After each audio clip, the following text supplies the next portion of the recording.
नमस्कार मेरे प्यारे श्रोताओं, आज मैं आपके लिए एक अनोखी कहानी लेकर आई हूँ जो आपके दिल को छू जाएगी। तो बिना देर किए चलिए कहानी शुरू करते हैं। एक छोटे से गांव में एक बुढ़िया रहती थी जिसका इकलौता बेटा था।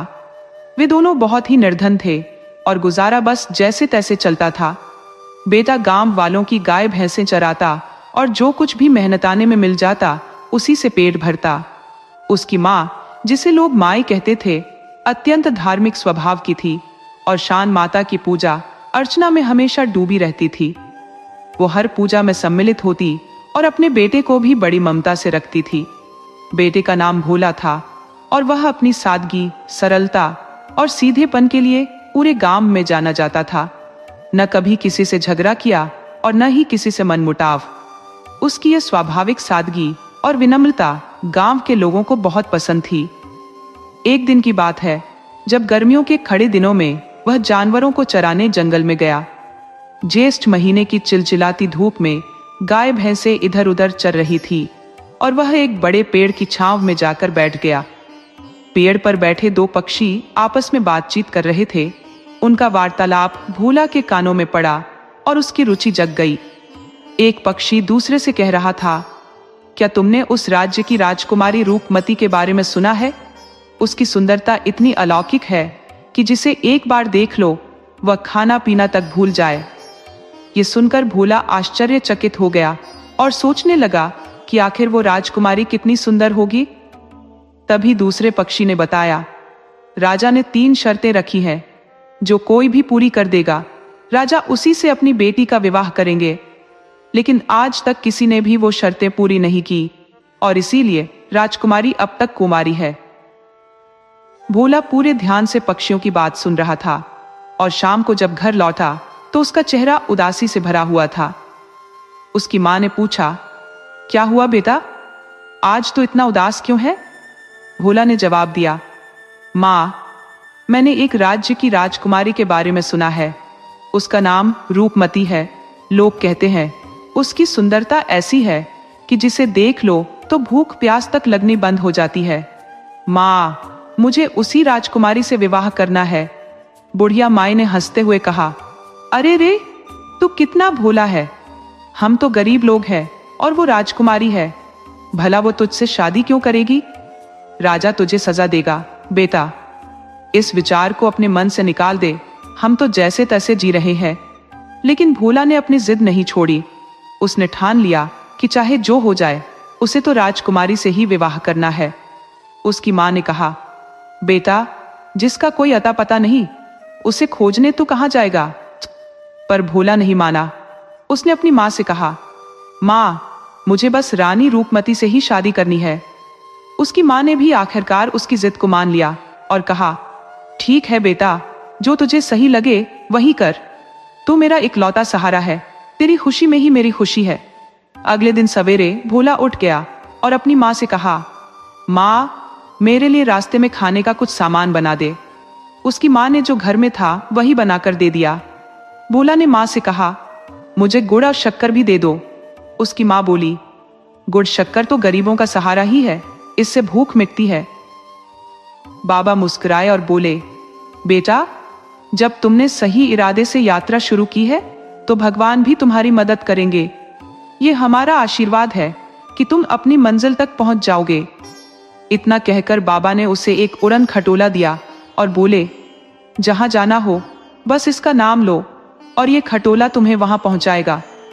लड़का अत्यंत खुश हो गया और उसने बाबा अम्मा का आशीर्वाद लेकर उड़न खटोले पर चढ़ा।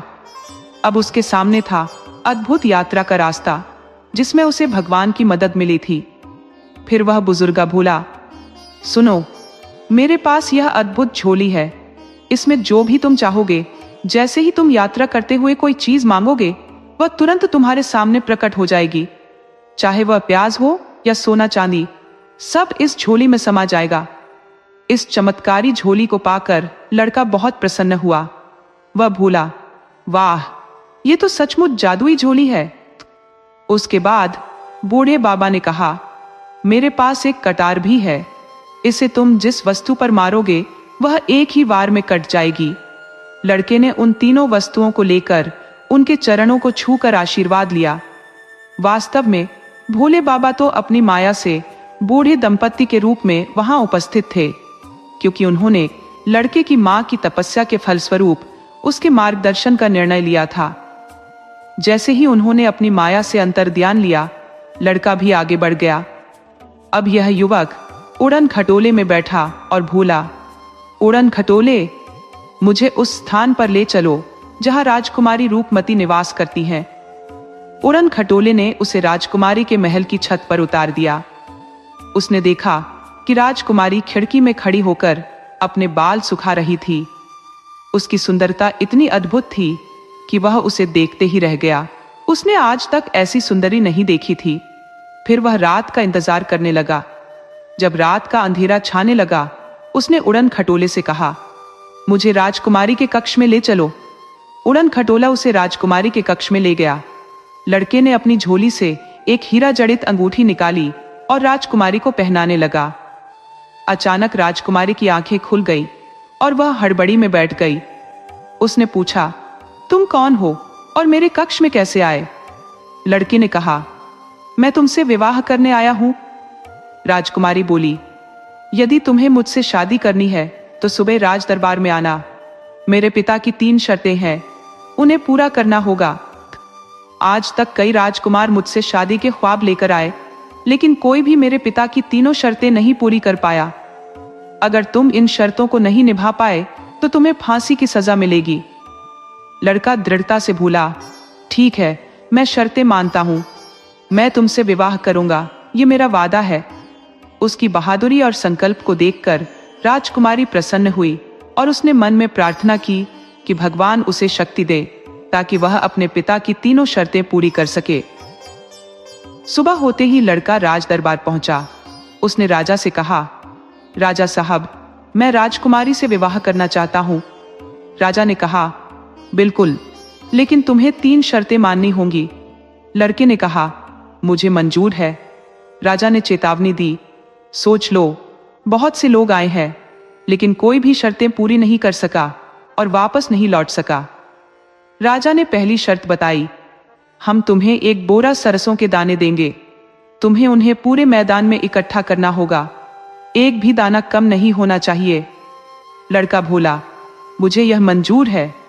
राजा ने दूसरी शर्त बताई, यह चंदन का पेड़ है, तुम्हें इसे एक ही बार में काटना होगा। यदि तुम इसे एक बार में नहीं काट पाए तो तुम्हें फांसी की सजा दी जाएगी। लड़के ने फिर से कहा, मुझे दूसरी शर्त भी मंजूर है। अब राजा ने तीसरी और अंतिम शर्त बताई, तुम्हें एक विशाल जंगली चूहा पकड़ना होगा। यदि तुम उसे पकड़ने में असफल रहे तो तुम्हारी सजा निश्चित है। लड़का सोच में पड़ गया, लेकिन उसने अपनी हिम्मत को संचित किया। उसने सोचा, मैंने हर चुनौती का सामना किया है, यह भी पार कर जाऊंगा। उसने सोच समझकर योजना बनाई और अपने जादुई झोली और कटार का उपयोग करने का निर्णय लिया। वह जानता था कि भगवान उसकी मदद करेंगे, बस उसे दृढ़ रहना था।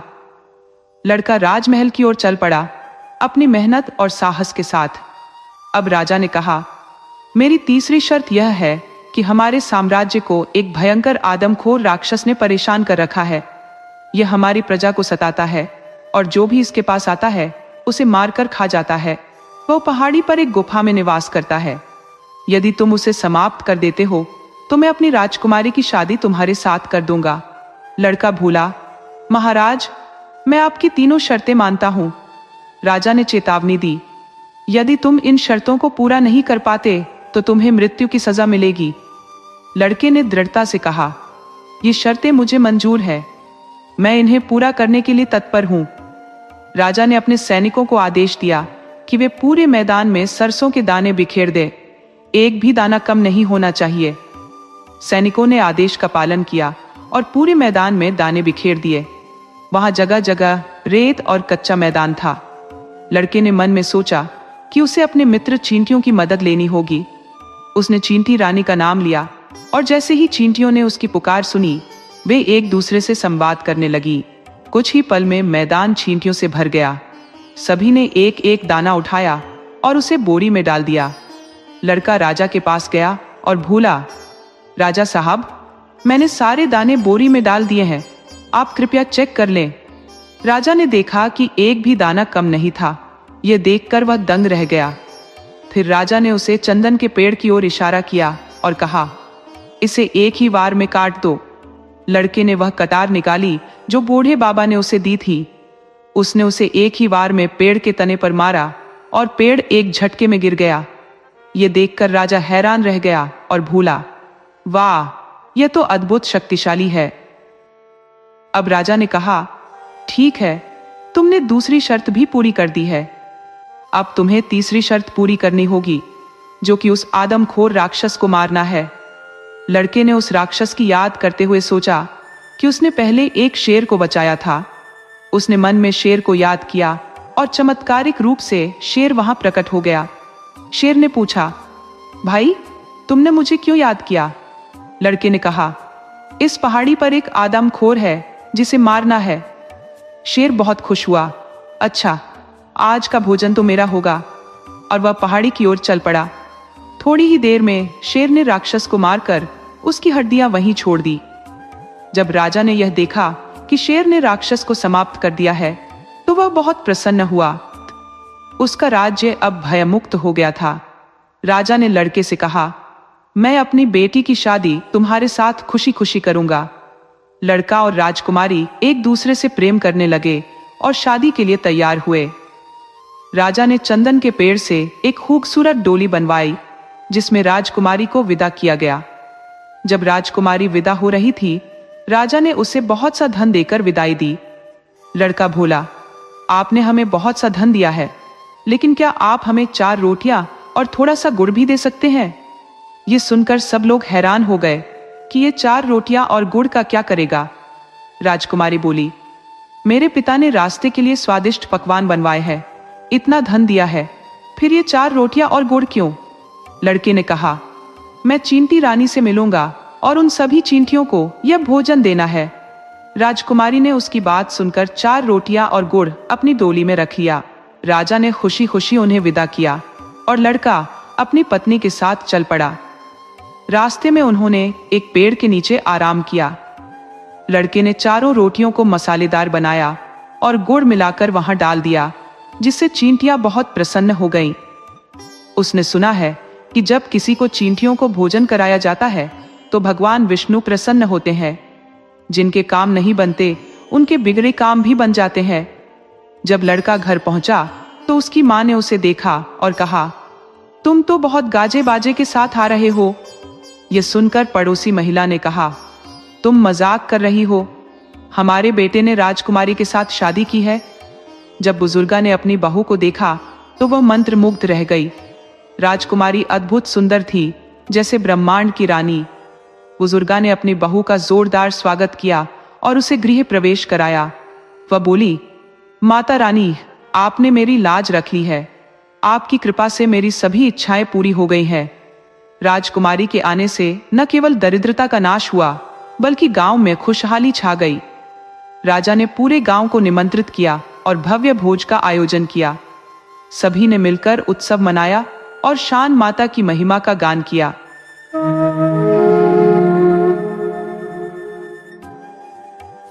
एक गांव में एक बुजुर्ग महिला निवास करती थी, जो अपनी गहरी भक्ति और पूजा पाठ के लिए जानी जाती थी। वह प्रभु के भजन कीर्तन में लीन रहती थी। उसके जीवन में किसी प्रियजन का अभाव था। उसके बेटे और बेटियां सब दूर थे। उसकी एकमात्र संतान, जो उसके लिए महत्वपूर्ण थी, एक गाय थी। वह गाय की सेवा भावना में समय व्यतीत करती और जब समय मिलता तब प्रभु की स्तुति करती। गांव में जब भी पूजा या कोई धार्मिक आयोजन होता, वह अवश्य शामिल होती। उसकी भगवान के प्रति अपार श्रद्धा थी।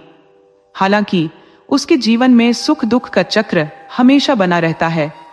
एक दिन उसकी प्रिय गाय अचानक बीमार हो गई और कुछ समय बाद वह इस संसार से चल बसी। ये समाचार सुनकर बुजुर्ग महिला का हृदय टूट गया। उसने बहुत आंसू बहाए और अपनी प्रिय गाय के लिए हर संभव प्रयास किए, परंतु वह जानती थी कि जो एक बार चला जाता है वह कभी वापस नहीं आता। अब उसके लिए अपने जीवन का गुजारा करना कठिन हो गया था।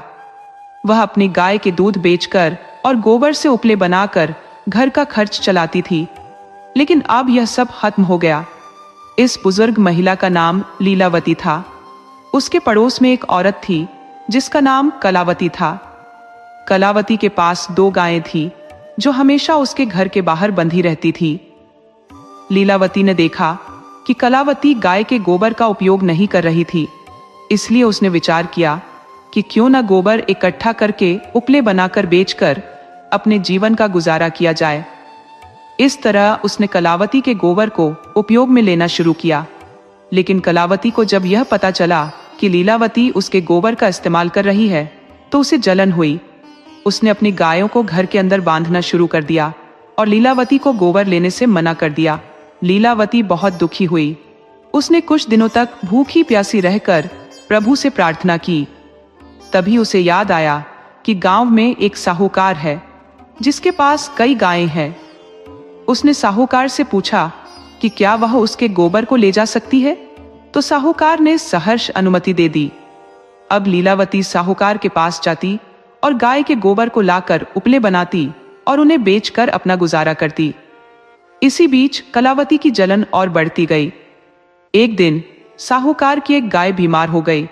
उसने उस गाय के इलाज में बहुत पैसे खर्च किए, लेकिन गाय ठीक नहीं हो रही थी। साहूकार ने सोचा, यदि यह गाय मर गई तो मुझे बहुत नुकसान होगा। इसके इलाज में खर्चा हो गया है और अगर यह मर गई तो मुझे और भी ज्यादा खर्च करना पड़ेगा। साहूकार के मन में चिंता और निराशा घर कर गई। उसकी समस्याएं बढ़ती गईं और वह समझ नहीं पा रहा था कि इस स्थिति से कैसे निपटा जाए। इसी बीच लीलावती की भक्ति और मेहनत ने उसे एक नई राह दिखाई। लीलावती ने साहूकार की गाय का ध्यान रखने का निश्चय किया। उसने साहूकार से कहा, आपकी गाय का ध्यान रखने का मेरा यह सौभाग्य है। मैं इसे अपने प्रेम से ठीक करने की कोशिश करूंगी। साहूकार ने उसकी बात मान ली, क्योंकि उसे पता था कि लीलावती भगवान की भक्त है और उसके पास एक विशेष आशीर्वाद है। इस तरह लीलावती ने गाय की देखभाल शुरू की। उसने गाय को प्यार और ध्यान से सेहत में सुधार लाने का प्रयास किया। धीरे धीरे गाय की हालत में सुधार होने लगा। लीलावती की भक्ति और साहूकार की चिंता ने एक अद्भुत परिणाम दिया। इस घटना ने साहूकार को लीलावती की महानता का एहसास कराया। उसे समझ में आया कि सच्ची भक्ति और निस्वार्थ सेवा हमेशा फल देती है। लीलावती की मेहनत और साहूकार की दयालुता ने न केवल गाय की जिंदगी को बचाया, बल्कि लीलावती के जीवन में भी खुशियों का संचार किया। अब साहूकार ने लीलावती के प्रति कृतज्ञता महसूस की और उसे अपनी गायों के गोबर के लिए कभी मना नहीं किया।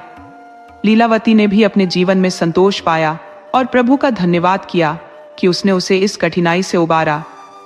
इस प्रकार लीलावती की मेहनत और भक्ति ने उसके जीवन को एक नई दिशा दी। वह अब न केवल अपनी गाय की सेविका थी, बल्कि गांव की एक प्रेरणा बन गई थी। अब वह अपने अनुभवों को साझा करती और सभी को सच्ची भक्ति का महत्व बताती। इस कहानी से हमें यह सीख मिलती है कि यदि हमारी नीयत सही है और हम सच्ची श्रद्धा से काम करते हैं, तो प्रभु हमें हमेशा सही मार्ग दिखाते हैं। ऐसे ही लीलावती की भक्ति और साहूकार की दयालुता ने दोनों को सच्चे सुख की ओर अग्रसर किया।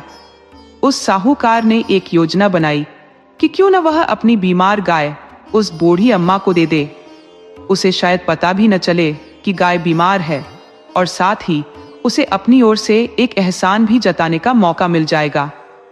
उसने बूढ़ी अम्मा को बुलाया और कहा, अम्मा, तुम इतनी दूर से आती हो और तुम्हारी उम्र भी ढल चुकी है, इसीलिए क्यों ना मैं ये गाय तुम्हें दे दूं। तुम इसके उपले बनाना और जो भी दूध निकले उसका उपयोग करना। इससे तुम्हारा गुजारा चल जाएगा और मुझे तुमसे कोई पैसे भी नहीं चाहिए। साहूकार ने राहत की सांस ली, ये सोचकर कि अब वह बीमार गाय से भी छुटकारा पालेगा। बूढ़ी अम्मा गाय को पाकर बहुत खुश हुई। वह गाय को अपने आंगन में लेकर आई और उसे एक पेड़ के नीचे बांध दिया। अब वह रोज प्रभु का भजन करती और पूरी श्रद्धा से गाय की सेवा करने लगी।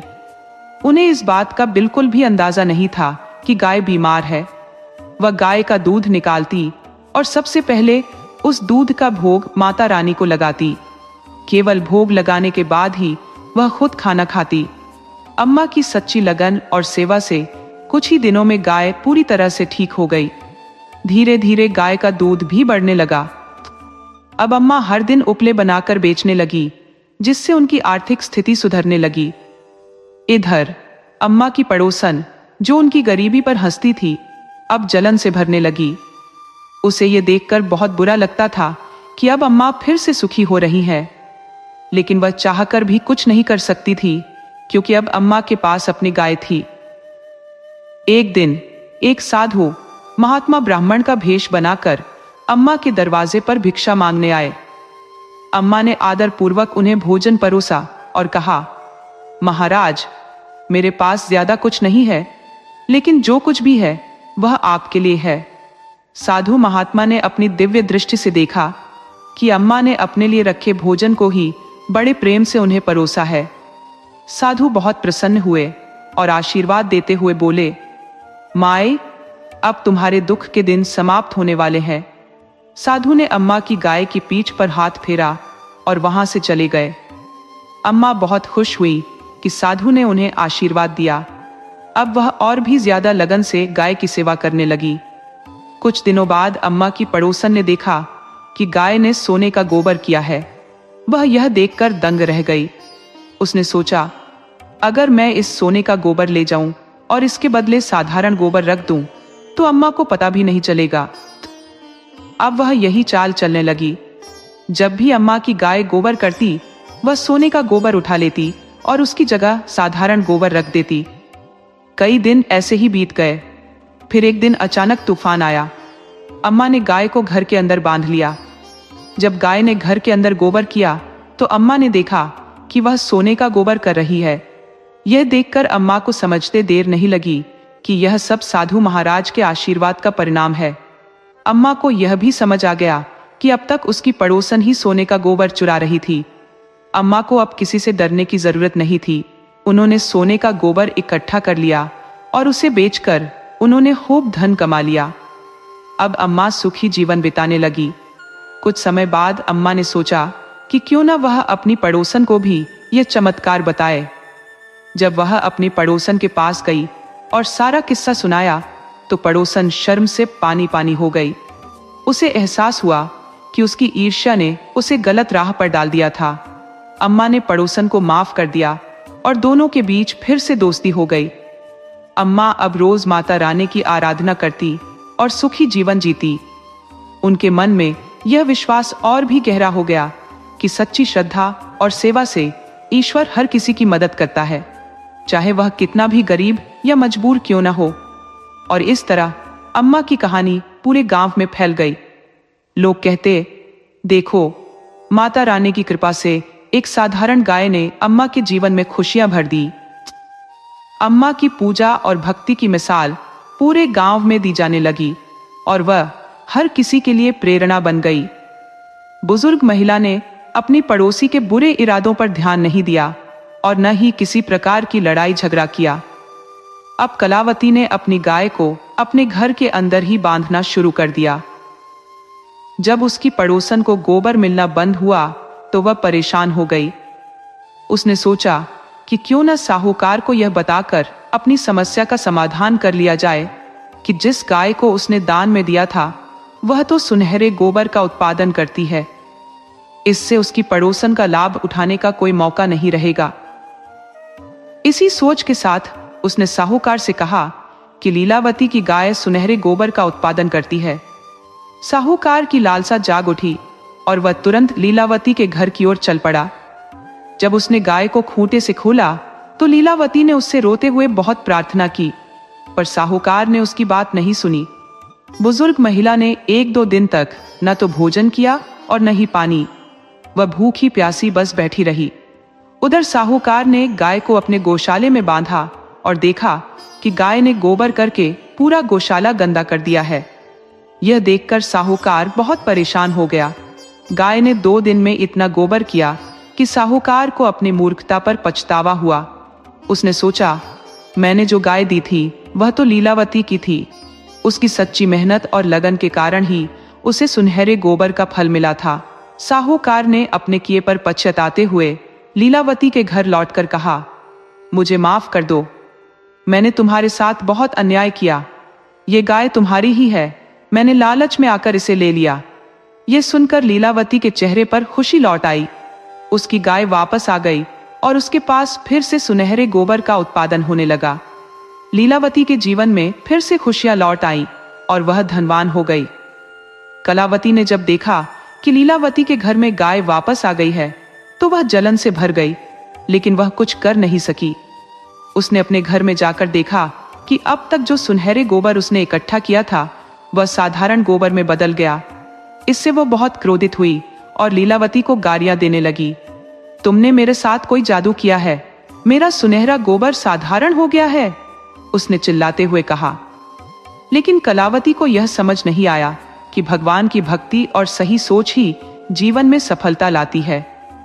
वह हमेशा लालच में डूबी रही, न तो भगवान की महिमा गाती थी और न ही उनकी कृपा को समझती थी। बुजुर्ग महिला ने फिर से अपनी गाय की सेवा करने में लग गई। उसने गाय के दूध से जो भी भोजन बनाया उसका पहला भोग भगवान को अर्पित करती और फिर खुद भोजन करती। इससे उसकी भगवान पर अटूट आस्था और भक्ति प्रकट होती थी और वह हमेशा खुश रहती थी। इस कहानी से हमें यह सीखने को मिलता है कि जब हम सच्चे मन से भगवान की सेवा करते हैं तब वह हमारी सभी मनोकामनाओं को पूर्ण करते हैं। बुजुर्ग महिला की भक्ति और परिश्रम ने उसे सुख और समृद्धि दी। जय माता दी। हम सबको यह याद रखना चाहिए कि जब हम श्रद्धा और विश्वास के साथ काम करते हैं तब हम निश्चित रूप से अपनी मंजिल तक पहुंचते हैं। एक दिन लीलावती ने सोचा कि क्यों न गांव वालों को भी इस बात की जानकारी दी जाए। उसने गांव में एक सभा बुलाई और अपनी कहानी सुनाई। उसने बताया कि कैसे भगवान की भक्ति और सच्चे कर्म से वह धनवान बनी और उसकी सभी इच्छाएं पूरी हुई। गांव के लोग उसकी बात सुनकर प्रेरित हुए। उन्होंने समझा कि सच्ची श्रद्धा और सेवा का फल हमेशा मीठा होता है। इस प्रकार लीलावती की कहानी ने पूरे गांव को एक नई राह दिखाई और सभी ने मिलकर भगवान की भक्ति करने का निश्चय किया। इस प्रकार लीलावती की भक्ति ने न केवल उसका जीवन बदला बल्कि पूरे गांव के लोगों को भी सही मार्ग पर लाया। अब वे सभी एक साथ मिलकर पूजा पाठ करते थे और अपने जीवन को संतोषपूर्वक व्यतीत करते थे। प्रभु की कृपा से अब सबके जीवन में खुशियां बिखरी हुई थी। इस प्रकार लीलावती की कहानी एक प्रेरणा बन गई जो आज भी लोगों के दिलों में अमिट छाप छोड़ती है। तो चलिए अब हम सुनते हैं धरती माता की एक पुरानी और प्रेरणादायक कथा। एक बार एक छोटे से गांव में बुढ़िया माई अपने बेटे, बहू और नन्हे नन्हे पोता पोतियों के साथ निवास करती थी। उसका परिवार बड़ा खुशहाल और संपन्न था। बुढ़िया माई एक धार्मिक और निष्ठावान महिला थी। उसने अपने जीवन के हर पड़ाव पर हर व्रत और उपवास को बड़े अनुशासन के साथ निभाया था। न सिर्फ व्रत किए बल्कि उन व्रतों का विधिपूर्वक उद्यापन भी किया जिसमें उसने अपने रिश्तेदारों और सगे संबंधियों को आदर पूर्वक बुलाकर भंडारा कराया था। बुढ़िया माई ने अपनी भांजियों और बेटियों को भी स्नेह से मारा भरा यानी उपहार दिए और जितने भी धार्मिक अनुष्ठान थे वे सभी पूरे किए। उसका प्रतिदिन का नियम था कि वह सुबह उठकर स्नान करने के बाद राधा कृष्ण मंदिर में जाकर दर्शन करती। रास्ते में जो भी उसे सबसे पहले मिलता उसे राम राम बोलकर आशीर्वाद देती और कुछ भेंट स्वरूप दिया करती। इसके साथ ही वह गायों को रोटी खिलाती, कुत्तों को भी खाना देती और चिड़ियों और कबूतरों को दाना पानी डालती। सब कुछ बड़ी शांति से चल रहा था, पर एक दिन उसकी 6 बहुओं और बेटों ने अलग रहने का निर्णय लिया। वे सब अपने माँ के पास आए और बोले, माँ, हम अब अपने परिवार के साथ अलग रहना चाहते हैं। बुढ़िया माई ने बड़ी शांति से कहा, जैसा तुम सबको सही लगे करो, पर याद रखना यह निर्णय बिना झगड़े और बिना किसी कड़वाहट के हो। तुम्हारे पिता की भी यही इच्छा थी कि तुम सब अपने अपने हिस्से के साथ आगे बढ़ो। 6 बेटे अपने हिस्से के साथ अलग हो गए, लेकिन सबसे छोटा बेटा और उसकी पत्नी उसी पुश्तैनी मकान में मां के साथ रहने लगे। बुढ़िया माई ने अपने सबसे छोटे बेटे से भी कहा, बेटा, यदि तू भी अलग रहना चाहता है तो अपना हिस्सा लेकर अलग हो सकता है, पर बेटे ने विनम्रता से कहा, माँ, मुझे कहीं नहीं जाना है। मुझे आपके आशीर्वाद और साथ की जरूरत है। मैं यहीं रहूंगा। बुढ़िया माई अपने पुराने नियमों के साथ जीवन जीती रही। रोज सुबह उठकर स्नान करती, मंदिर जाती और गाय, कुत्ते, चिड़ियों को खाना देती। लेकिन एक दिन ऐसा आया जब छोटा बेटा बीमार पड़ गया। कई दिनों तक वह काम पर नहीं जा सका और धीरे धीरे घर में राशन खत्म हो गया। बुढ़िया माई समझदार थी। उसने अपनी बहू से कुछ नहीं मांगा और अपनी 2 रोटियों में से एक के 4 टुकड़े करके एक हिस्सा गाय को, एक कुत्ते को और बाकी चिड़ियों, कबूतरों को दे देती। वह अपने बेटे से अब कोई आर्थिक मदद की उम्मीद भी नहीं करती थी, क्योंकि उसे पता था कि बेटा काम पर नहीं जा पा रहा है। इस कारण वह उससे एक का अर्थात छोटा सा उपहार या कुछ पैसे भी मांगना बंद कर चुकी थी। एक दिन उसकी पड़ोसन उससे मिलने आई। बुढ़िया माई की बहू ने उसकी पड़ोसन के लिए चाय और नाश्ता लाकर रखा, लेकिन पड़ोसन ने विनम्रता पूर्वक इनकार कर दिया। वह बोली, नहीं बहू, आज मेरा धरती माता का व्रत है, इसलिए मैं कुछ भी नहीं खाऊंगी। बुढ़िया माई ने यह सुनकर मुस्कुराते हुए कहा, व्रत करना बहुत पुण्य का काम है। जब तुम धरती माता का व्रत कर रही हो तब इसका फल अवश्य ही मिलेगा। कुछ समय बाद पड़ोसन चली गई, पर बुढ़िया माई के मन में कहीं एक सवाल रह गया। कभी उसका भी ऐसा समय था जब सब कुछ ठीक था। अब चीजें कठिन हो गई थी, पर उसे यकीन था कि धरती माता उसकी कठिनाइयों को जरूर दूर करेंगी। समय बीतता गया। धीरे धीरे घर में खाने पीने की समस्या बढ़ने लगी, लेकिन बुढ़िया माई ने अपनी श्रद्धा और विश्वास नहीं खोया। वह लगातार अपने नियमों का पालन करती रही, यह सोचते हुए कि हर मुश्किल समय के बाद अच्छा समय जरूर आता है। और एक दिन सचमुच एक अद्भुत चमत्कार हुआ। बुढ़िया माई का छोटा बेटा अचानक से पूरी तरह स्वस्थ हो गया और पहले से भी अधिक ऊर्जावान महसूस करने लगा। काम पर वापस जाने के बाद उसकी मेहनत का फल भी मिला और वह अब बेहतर स्थिति में आ गया। उसके बाद बुढ़िया माई के घर में फिर से समृद्धि लौट आई। वह रोज की तरह मंदिर जाती, राम राम करती और अपनी गायों, कुत्तों, चिड़ियों का ध्यान रखती। उसकी श्रद्धा और धर्म में उसकी आस्था ने उसे जीवन की हर कठिनाई से पार पा लिया।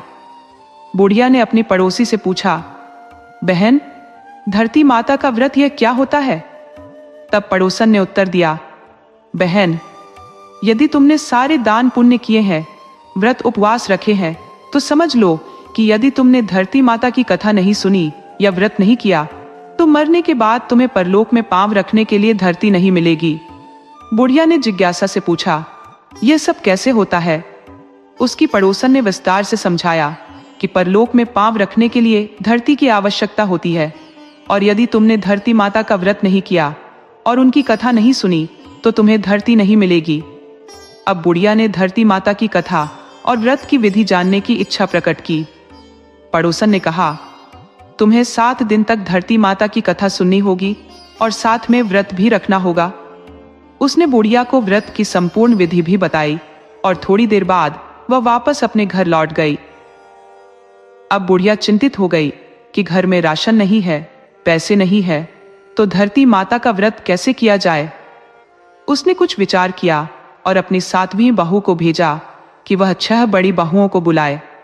थोड़ी देर बाद सभी 6 बहुएं अपनी सास के पास आईं और पूछने लगी, माता जी, आपने हमें क्यों बुलाया है? आपको हमसे क्या काम है? बुढ़िया ने कहा, बेटियों, मैंने अपने जीवन में सभी व्रत उपवास किए हैं और उनका उद्यापन भी कर दिया है, लेकिन मैंने धरती माता की न तो कथा सुनी है और न ही व्रत किया है। क्या तुम में से कोई मेरी सहायता करेगी? लेकिन सभी 6 बहुओं ने इस प्रस्ताव को ठुकरा दिया। बुढ़िया उदास होकर बैठ गई। तभी उसकी 7वीं बहू और उसका बेटा, जिन्हें यह पता चला कि बड़ी बहुएं उनकी मां को धरती माता का व्रत करने में मदद नहीं कर रही है, उनके पास आए। उन्होंने कहा, मां, अब क्यों उदास है? कोई बात नहीं, अगर बड़ी बहनें आपकी मदद नहीं करती तो हम आपकी सहायता करेंगे। आप चिंता मत कीजिए, हम आपका व्रत पूरा करवाएंगे। बताइए, हमें क्या करना होगा? बुढ़िया की आंखों में खुशी आ गई। उसने कहा, बेटा, हमें 7 दिन तक धरती माता की कथा सुननी होगी और व्रत भी रखना होगा। पीपल के पेड़ के पास 1.25 हाथ जितनी जमीन खोदकर उसके ऊपर 1.25 मीटर लाल और सफेद कपड़ा बिछाना होगा। फिर उस पर चावल, नारियल, 11 रुपए 25 पैसे रखकर कथा सुननी होगी। कथा हमें किसी पंडितानी से सुननी है और 7वें दिन उसी पंडितानी को भोजन कराने के बाद पूजा का सारा सामान उसे दे देना है।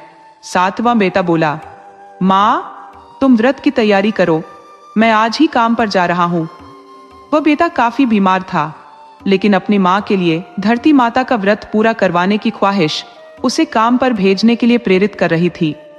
उस दिन उसे बहुत अच्छा काम मिला और शाम को उसे मेहनताना भी बढ़िया मिला। जब शाम को उसे मेहनताना मिला तो वह बहुत खुश हुआ। उसने उन पैसों से धरती माता के पूजा का सारा सामान खरीदा और साथ ही घर का राशन भी। सारा सामान लाने के बाद उसने अपनी माँ को पूजा की सारी सामग्री दी और अपनी पत्नी से कहा, मेरी माँ का 7 दिन तक अच्छे से ख्याल रखना, रोज अच्छे पकवान बनाकर खिलाना। दूसरे दिन बहू ने सास के नहाने के लिए पानी गर्म किया। सासू माँ के नहाने के बाद 7वीं बहू ने कपड़े धोए और सुखाए। फिर वह सासू माँ को लेकर पीपल के पेड़ के पास गई। वहां मंदिर की पंडितानी को भी बुलवाया। उन्होंने 1.25 हाथ जितनी भूमि खोदी, उसके ऊपर लाल और सफेद कपड़ा बिछाया, रूली का छीजा दिया और उस पर चावल, नारियल तथा 11 रुपये 25 पैसे रखकर पंडितानी से कथा सुनी। इसके बाद 7वीं बहू ने अपनी सास का हाथ पकड़कर वापस घर ले आई। घर आने के बाद उसने अपनी सास को चाय पिलाई और फिर घर का सारा काम किया।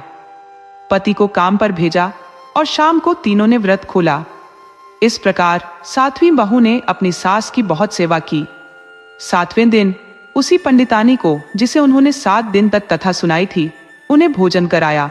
धरती माता के पूजा का सारा सामान उन्हें दिया और साथ ही 7वीं बहू ने साड़ी, पेटीकोट और दक्षिणा के रुपए सास के हाथ से पंडितानी को दिलवाए। उस दिन जब बहू रोज की तरह सास के कपड़े धोकर उन्हें उठाने गई तो वहां उसे हीरे, मोती, आभूषण और सोने चांदी के सिक्कों का ढेर मिला। बहू हैरान रह गई। वह भागी भागी अपनी सास और पति के पास आई और पूरी बात बताई। सास ने अपने बेटे और बहू के साथ उसी स्थान पर जाकर कहा, बेटा, ये तेरी सेवा का फल है। तुमने 7 दिन तक धरती माता का व्रत पूरा किया है। तुमने सच्चे मन से सेवा की है। रोज मेरे लिए गर्म पानी किया, मेरे कपड़े धोकर सुखाए, मुझे रोज हाथ पकड़कर कथा सुनने ले गई और फिर घर आने पर चाय पिलाई। बेटा, तुम इसकी हकदार हो। 7वां बेटा और बहू अपनी माँ के चरणों में गिर पड़े। माँ ने अपने बेटे और बहू को ढेरों आशीर्वाद दिए। जब इस घटना का पता बड़ी 6 बहुओं को चला तो वे तुरंत अपनी सास के पास आईं और अपनी गलती की माफी मांगने लगी। वे सभी अपनी सासू माँ को अपने घर ले जाना चाहती थी। ये धरती माता की कृपा थी कि उन्होंने बुढ़िया से खुश होकर उसे धन दौलत से भर दिया।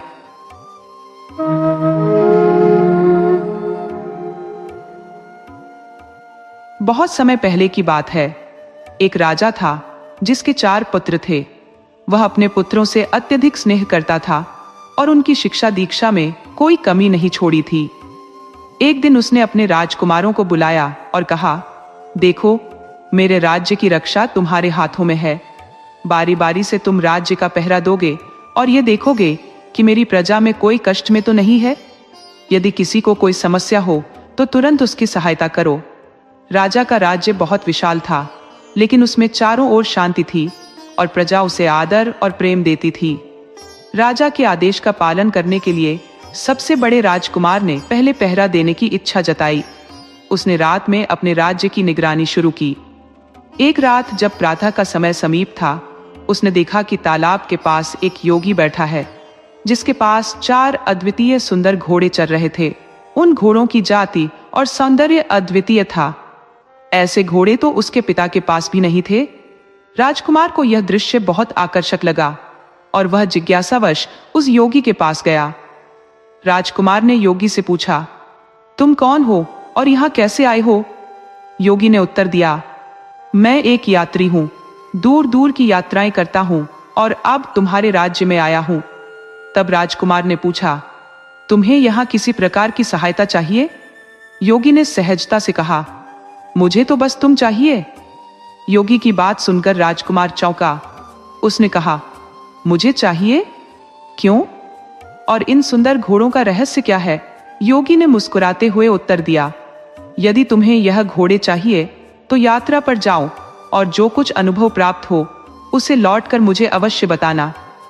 राजकुमार ने फिर पूछा, तुम्हें मैं ही क्यों चाहिए? मैं इस राज्य का उत्तराधिकारी हूं। मेरे पिता ने मुझे आदेश दिया है कि मैं राज्य में शांति और संतोष बनाए रखूं। क्या तुम्हें कोई और वस्तु चाहिए? योगी ने दोहराया, मुझे केवल तुम चाहिए, बाकी सब तुम्हारे लिए है, जो चाहो मुझसे मांग सकते हो। राजकुमार इस विचित्र संवाद में खो गया, लेकिन योगी की बातों का रहस्य उसे समझ नहीं आ रहा था। राजकुमार ने कहा, मुझे इन अनोखे घोड़ों में से एक की सवारी करने की अनुमति चाहिए। जोगी ने मुस्कुराते हुए उत्तर दिया, बिल्कुल, तुम इनमें से किसी भी घोड़े को चुन सकते हो, पर याद रहे, शाम से पहले लौटना होगा और जो कुछ यात्रा में अनुभव करो वो मुझे बताना होगा। राजकुमार ने एक शानदार घोड़े का चयन किया और उस पर सवार हो गया। जैसे ही उसने सवारी शुरू की, घोड़ा बिजली की गति से जंगल की ओर दौड़ने लगा। जंगल में पहुंचने पर राजकुमार ने एक अद्वितीय सब्जी का बगीचा देखा, जिसके चारों ओर इतनी सघन बाड़ लगी थी कि अंदर जाना असंभव प्रतीत होता था। उसने आसपास का निरीक्षण किया और दूसरी दिशा में घूमने निकल पड़ा। जब वह लौटने लगा तो उसने देखा कि बगीचे के चारों ओर लगे बांस और डंडे स्वयं ही हंसियों में बदल गए हैं और उन हंसियों ने बगीचे की सब्जियों को काटना शुरू कर दिया है। इस अद्भुत दृश्य से राजकुमार विस्मित था, परंतु वह इसे समझ नहीं सका। वापस लौटकर उसने सवारी समाप्त की और जोगी के पास आ गया। जोगी ने पूछा, कैसी रही यात्रा और क्या देखा मार्ग में? राजकुमार ने कहा, यात्रा बेहद रोचक थी। मैंने एक ऐसा बगीचा देखा जिसके चारों ओर बाढ़ थी, और जब मैं लौट रहा था तो उसी बाढ़ के डंडे हंसियों में बदल गए और सब्जियां काटने लगे। जोगी ने गंभीरता से पूछा, क्या तुम इसका अर्थ समझते हो? राजकुमार ने नम्र सिर हिला दिया। इस पर जोगी ने कहा, यदि तुम्हें इसका अर्थ ही नहीं समझ आया तो तुम्हारे पिता ने तुम्हें इस राज्य की जिम्मेदारी देने का निर्णय क्यों लिया? इतना कहते ही जोगी ने उसे पत्थर बना दिया। समय बीतता गया, परंतु बड़ा राजकुमार वापस नहीं लौटा।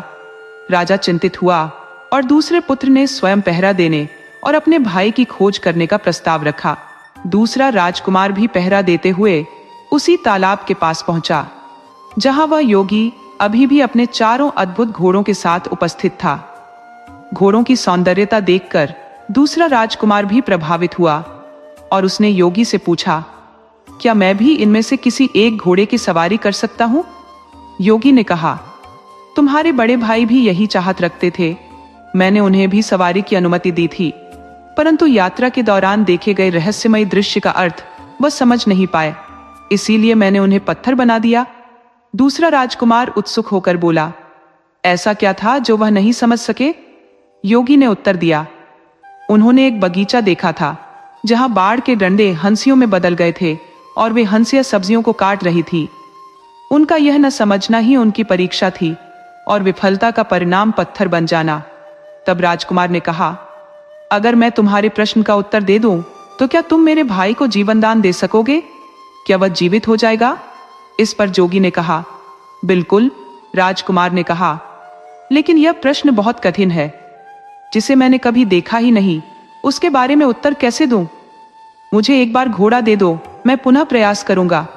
जोगी ने स्वीकृति दी और राजकुमार घोड़े पर सवार होकर चल पड़ा। घोड़ा उसे जंगल की ओर ले गया, जहां उसने एक विचित्र दृश्य देखा।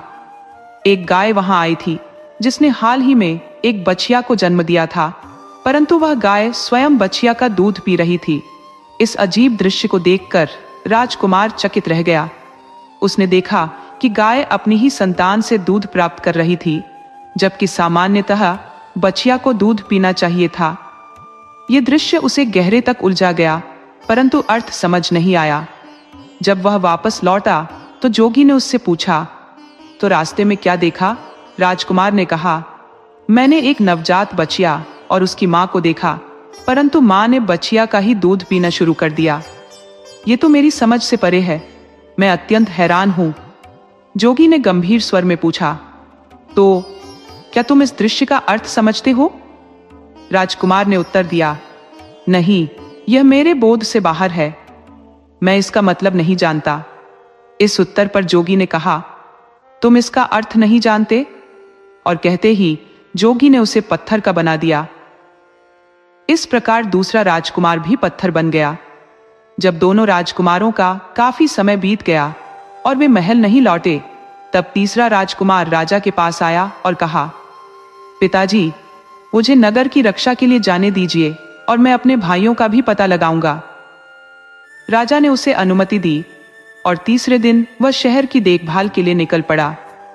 तीसरा राजकुमार भी उसी तालाब के किनारे पहुंचा जहां जोगी बैठा था। उसने वहां 4 सुंदर घोड़ों को चरते हुए देखा और उनकी भव्यता पर मंत्रमुग्ध हो गया।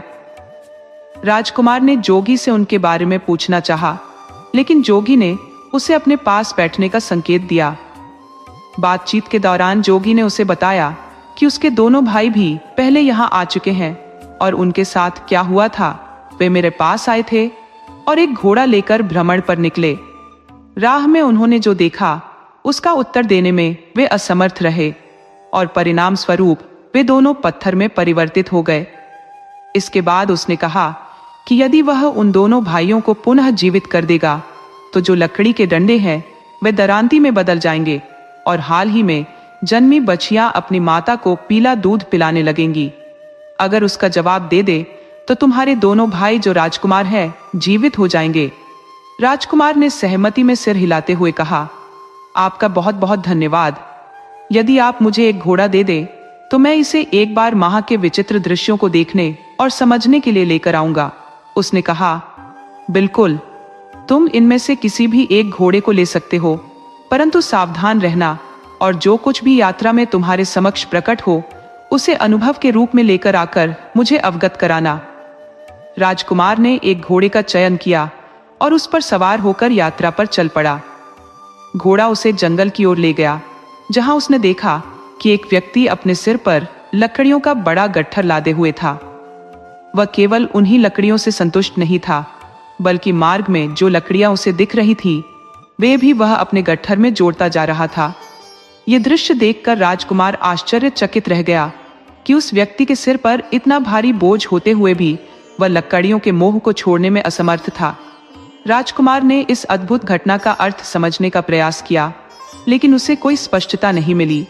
जब वह संध्या को जोगी के पास पहुंचा तो जोगी ने उससे इस मर्म का रहस्य पूछा।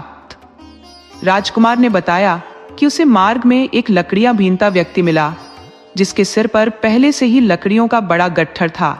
फिर भी वह लकड़ियां इकट्ठी करने से संतुष्ट नहीं था। जोगी ने उसे अर्थ समझाने का प्रयास करते हुए कहा, क्या तुम जानते हो इसका क्या अभिप्राय है? राजकुमार ने कहा, मुझे कुछ समझ में नहीं आया, इसलिए मैं खुद आपसे पूछने आया हूं। इस पर जोगी ने गूढ़ मुस्कान के साथ उत्तर दिया, तुम्हारे तीनों भाइयों को भी यही देखकर कुछ समझ नहीं आया था, इसलिए मैंने उन्हें पत्थर बना दिया।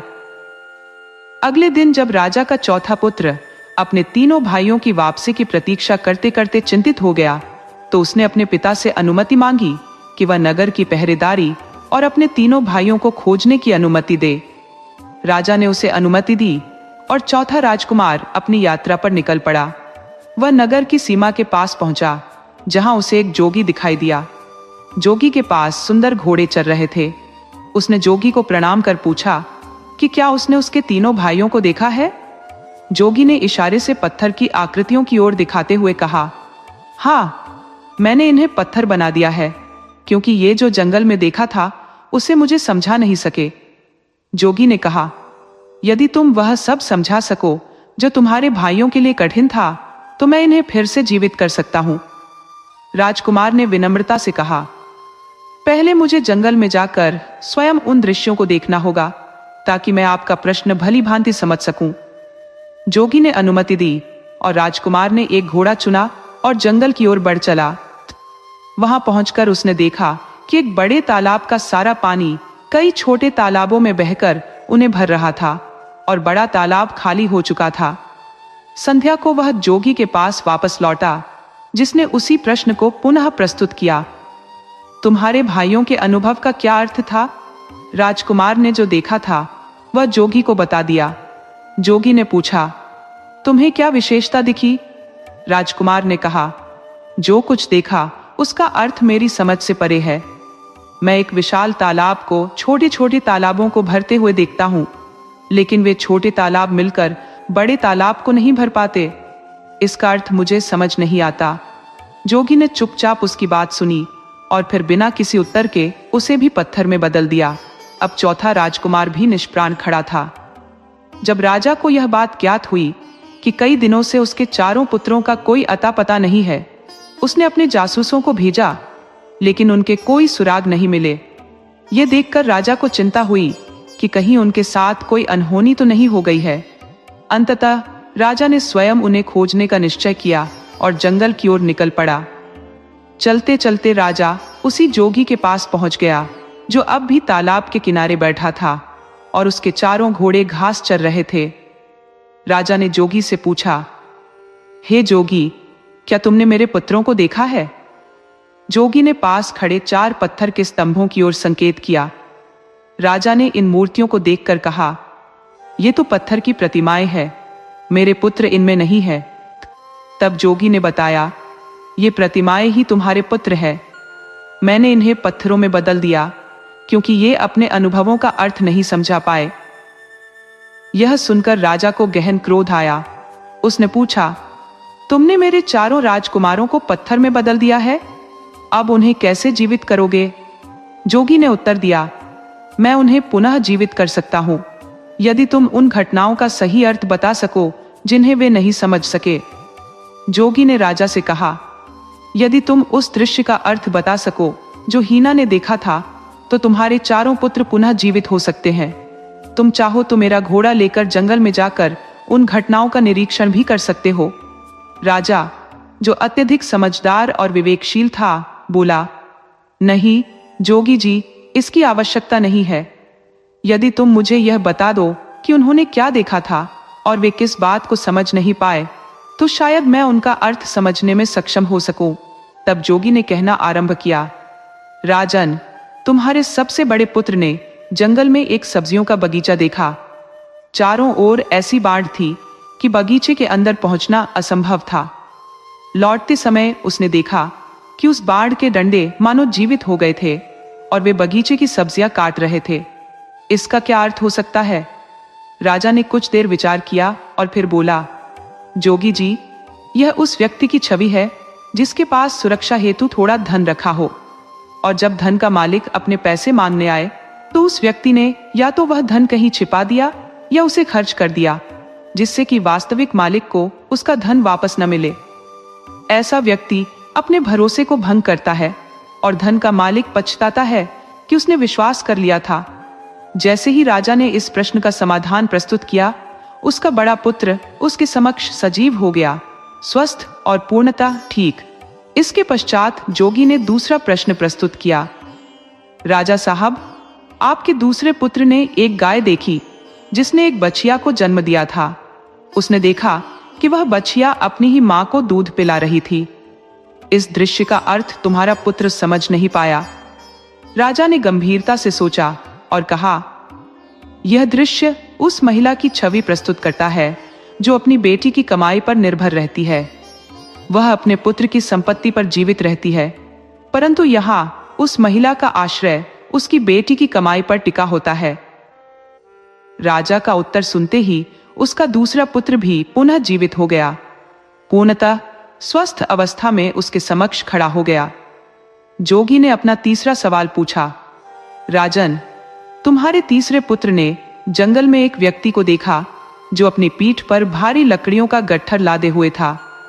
उसके पास पहले से ही ढेर सारी लकड़ियां थी, फिर भी वह राह में जो भी लकड़ियां मिलती उन्हें भी अपने गट्ठर में जोड़ता जा रहा था।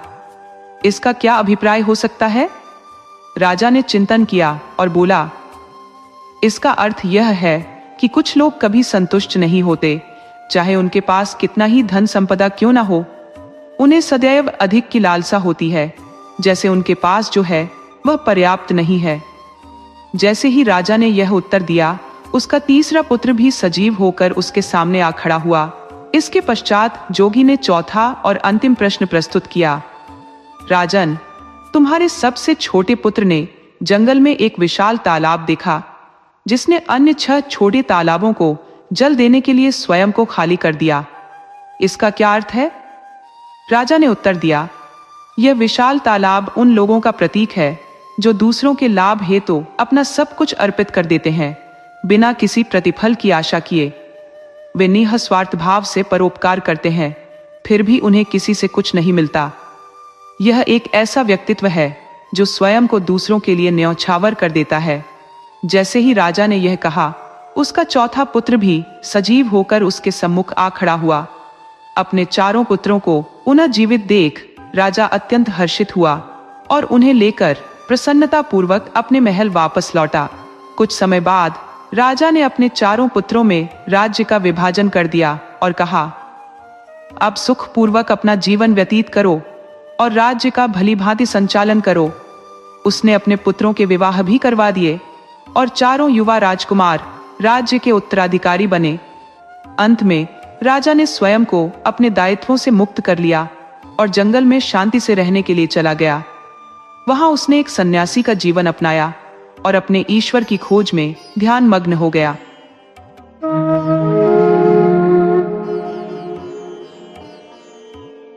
बहुत समय पहले की बात है।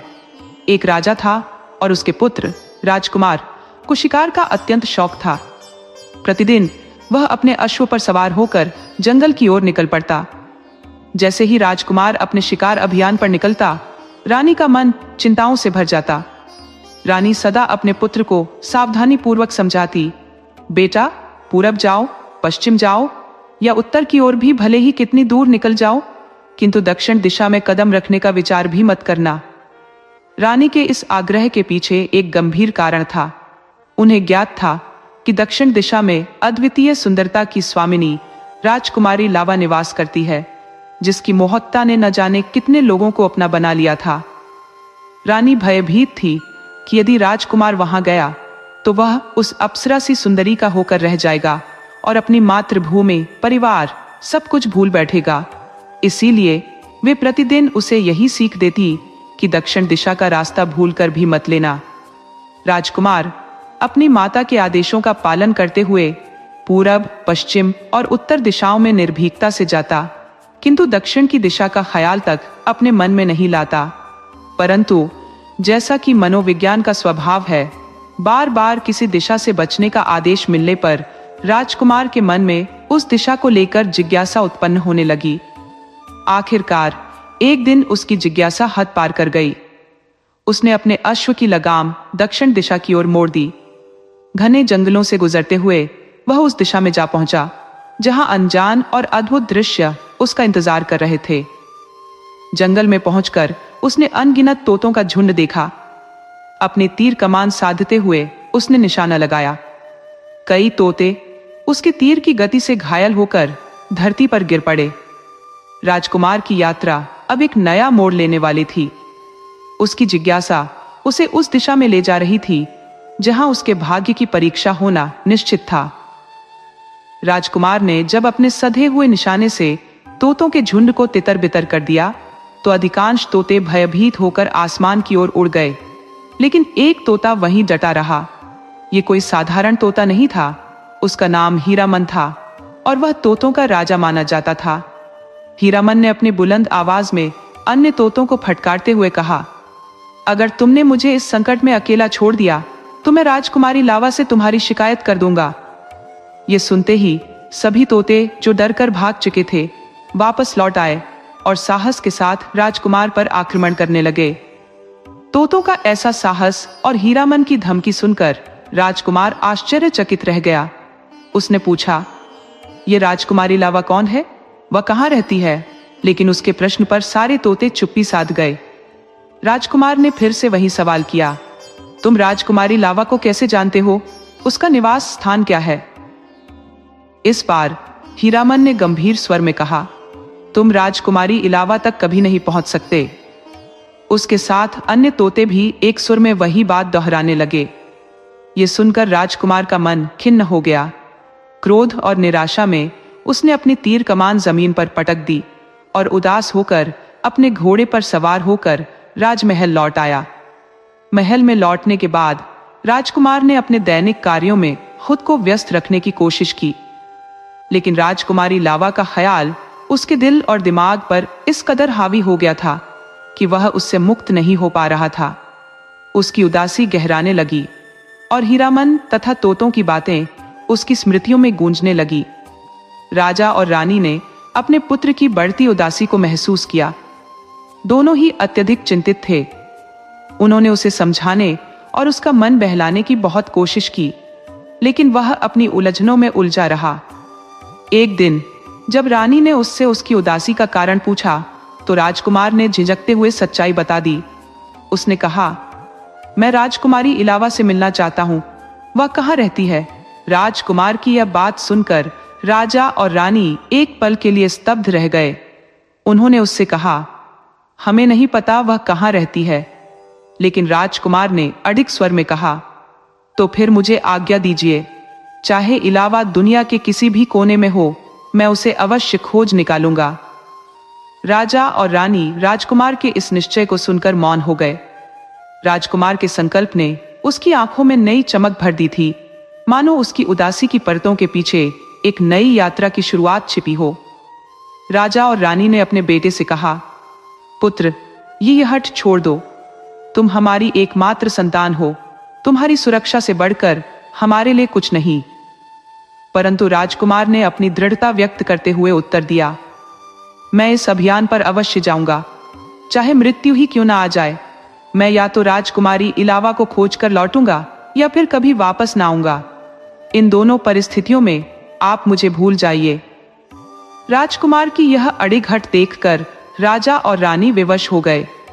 अंततः राजा ने उसके मार्ग के लिए पर्याप्त धनराशि साथ बांध दी और रानी ने अपने हाथों से स्वादिष्ट लड्डू बनाकर उन्हें रूमाल में लपेट दिया। रानी ने प्यार भरे स्वर में कहा, पुत्र, ये लड्डू साथ ले जाओ, जब भूख लगे तो इन्हें खा लेना। राजकुमार ने अपने माता पिता का आशीर्वाद लिया, उनकी ओर श्रद्धा से हाथ जोड़कर नमन किया और अपने सुसज्जित घोड़े पर सवार हो गया। वह शस्त्रों से सुसज्जित था और साहसिक यात्रा के लिए पूरी तरह तैयार। नगर से निकलते हुए वह शीघ्र ही सघन जंगल में जा पहुंचा। दोपहर की तपती धूप में जब सूर्य अपने प्रचंड रूप में था, राजकुमार के माथे पर पसीना बहने लगा। घंटों की यात्रा के बाद थकावट से बेहाल उसने आराम के लिए कोई ठिकाना ढूंढने का निश्चय किया। तभी उसकी नजर एक शांत जलाशय पर पड़ी, जिसके किनारे एक घना छायादार वृक्ष खड़ा था।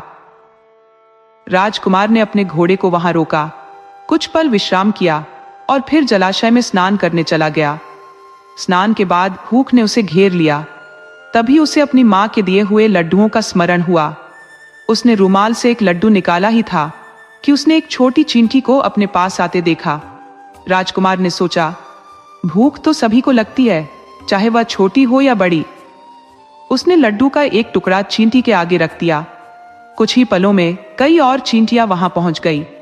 राजकुमार ने हंसते हुए कहा, लो, तुम सब भी खाओ, और लड्डू को कुचलकर उनके आगे रख दिया। जैसे ही उसने दूसरा लड्डू निकाला, चींटियों का झुंड और बड़ा हो गया। राजकुमार ने मुस्कुराते हुए कहा, वाह, यहां तो पूरी सेना आ पहुंची है। चलो, तुम सबके लिए यह भी सही। उसने दूसरा लड्डू भी मसलकर उनके लिए फैला दिया। तीसरा लड्डू निकालने तक चींटियों का एक और बड़ा दल वहां आ पहुंचा। राजकुमार ने हंसते हुए कहा, चलो, ये भी ले लो। तुम्हारी इस मेहनत और अनुशासन के आगे तो कोई भूखा नहीं रह सकता। उसने आखिरी लड्डू भी चींटियों को समर्पित कर दिया और रुमाल झाड़कर वहीं रख दिया। चींटियां जितना खा सकती थी खाती और उससे कहीं अधिक भोजन अपने बिल्लों की ओर ढोने लगती। राजकुमार इस दृश्य को देखकर मंत्रमुग्ध था। वह सोचने लगा कि प्रकृति की यह छोटी सी रचना भी कितनी अनुशासित और सामूहिक प्रयासों की प्रतीक है। आखिरी लड्डू समाप्त होने से पहले ही चींटियों की रानी वहां पहुंची।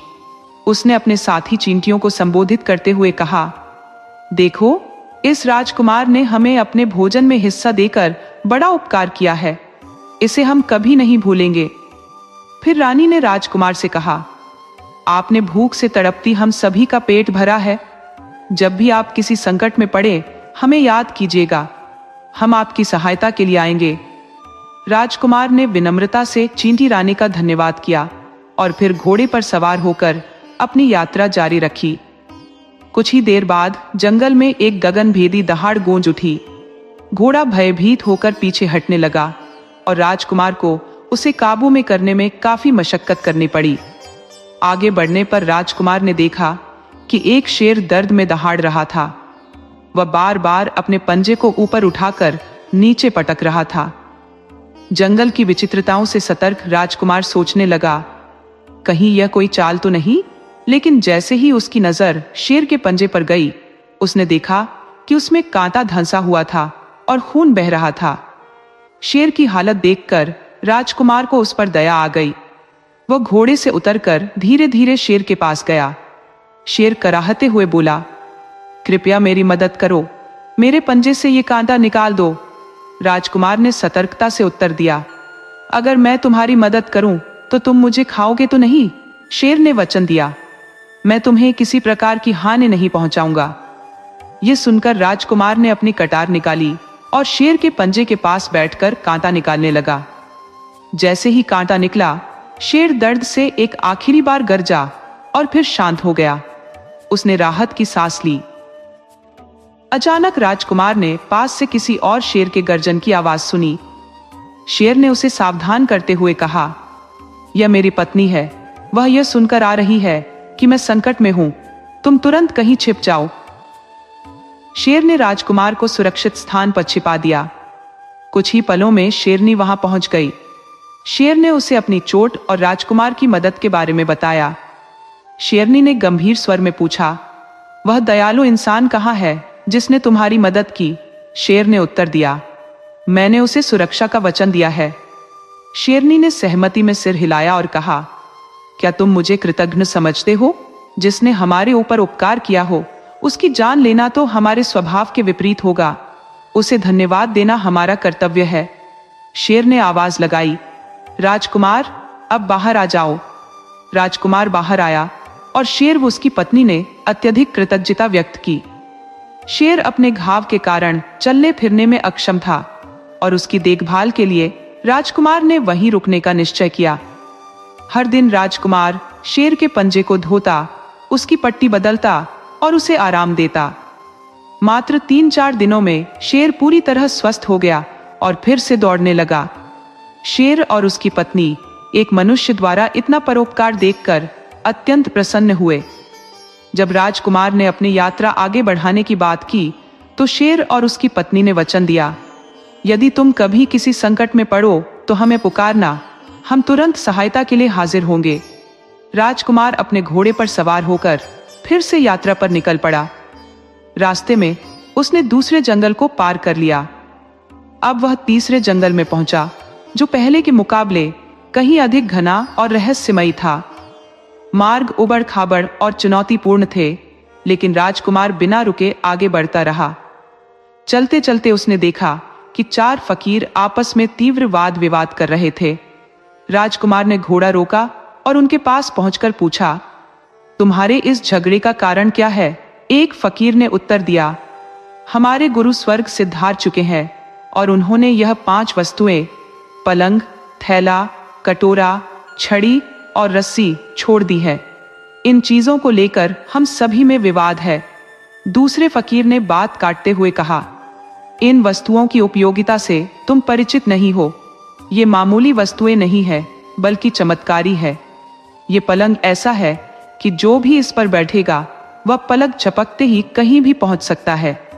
ये थैला इतना अद्भुत है कि जो भी इससे मांगोगे, भोजन, वस्त्र, आभूषण सब तुरंत उपलब्ध हो जाएगा। और यह कटोरा, यह पत्थर का दिखता है, पर इसमें प्यास बुझाने के लिए अमृत स्वादिष्ट जल सदा भरपूर होता है।